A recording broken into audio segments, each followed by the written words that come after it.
নারীরা এতেকাফ কিভাবে করবে? অনেক মা বোন আমাদের কাছে প্রশ্ন করেন, হুজুর আমি এতেকাফ করতে চাই, কিভাবে এতেকাফ করব? কারণ এতেকাফ হচ্ছে গুরুত্বপূর্ণ একটা ইবাদত। রমজানের শেষ দশক হচ্ছে এমন দশক, নবীজি সাল্লাল্লাহু আলাইহি ওয়াসাল্লাম এই 10 দিনে সবচেয়ে বেশি ইবাদত করতেন এবং তিনি এতেকাফ কখনো ছাড়েন নাই। এতেকাফ যে করবে সে লাইলাতুল কদর পেয়ে যাবে, আর যে লাইলাতুল কদর পেয়ে যাবে এক রাত 1000 মাসের চাইতে উত্তম হয়ে যাবে।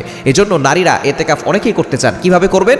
এটা হচ্ছে 20 রমজানে যে সূর্যাস্ত হওয়ার আগেই তিনি কোনো একটা জায়গায় তার ঘরের ভিতরে যে কোনো একটা রুমে অথবা ঘরের কোনো একটা কোণায় সে নিজেকে আবদ্ধ করে ফেলবে। এতেকাফ মানে হচ্ছে নিজেকে আবদ্ধ করে ফেলা, অর্থাৎ আপনি নিজেকে আটকে ফেলেছেন আল্লাহর জন্য। আপনি দুনিয়ার সকল সম্পর্ক বিচ্ছিন্ন করতে যাচ্ছেন, অর্থাৎ আপনি বুঝাতে চাচ্ছেন যে আল্লাহ তুমি আমার গুনাহ ক্ষমা করে দাও, আমি তোমার জন্য নিজেকে একেবারে সুপর্দ করে দিয়েছি।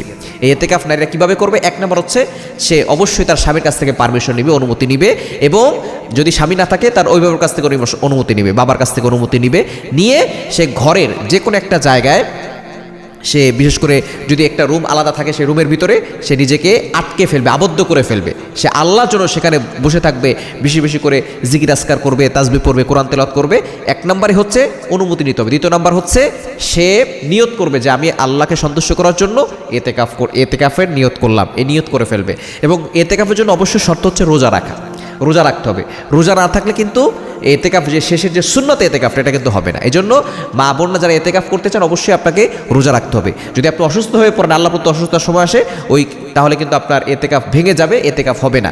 এই জন্য অবশ্যই রোজা রাখতে হবে, রোজা রেখে এতেকাফ করতে হবে। এটা হচ্ছে এতেকাফের শর্ত, এই যে সুন্নাত যে এতেকাফটা আছে, রোজা রাখতে হবে এবং বেশি বেশি করে কোরআন তেলাওয়াত করতে হবে, তাসবিহ তাহলিল করতে হবে। এবং প্রয়োজন ছাড়া, যেমন যেটা প্রয়োজন, আপনি ওয়াশরুমে যাবেন, পেশাব পায়খানার জন্য আপনি বাইরে যেতে পারেন। এছাড়া রান্নাবান্না যদি কেউ আপনাকে দিয়ে যায়, কেউ খাবারের ব্যবস্থা করতে পারে, তাহলে সেটা ভালো, আপনি রান্নাবান্নার জন্য বাইরে যেতে হবে না। যদি কেউ না থাকে তাহলে আপনি রান্নাবান্না করে খাওয়া দাওয়া করতে পারবেন, এতে কোনো সমস্যা নাই। তবে যদি কেউ আপনাকে রান্নাবান্না করে দিয়ে যায় তাহলে আর কোনো প্রয়োজন নাই, আপনি প্রয়োজন ছাড়া কারোর সাথে কোনো কথা বলবেন। এটাই হচ্ছে আপনার প্রয়োজন। এখন প্রয়োজন হচ্ছে আপনি আল্লাহর সাথে কথা বলবেন, আল্লাহর সাথে দুনিয়ার সকল কিছু ছেড়ে দিয়ে আপনি আল্লাহর সাথে কথা বলবেন, সেখান থেকে আপনি বের হবেন না প্রয়োজন ছাড়া। প্রয়োজন কি? প্রয়োজন হচ্ছে গোসল করা এবং ওয়াশরুমে যাওয়া, এটাই হচ্ছে আপনার প্রয়োজন। ওযু করা, এটাই হচ্ছে প্রয়োজন। এই প্রয়োজন ছাড়া আপনি বাইরে যাবেন না, ওইখানে নিজেকে আবদ্ধ করে ফেলবেন। এই এতেকাফ যারা করবে, আল্লাহ পাক রব্বুল আলামিন ঈদের চাঁদ ওঠার সাথে সাথে আল্লাহ তাআলা তাদের সকল গুনাহ খাতাগুলো ক্ষমা করে দিবে।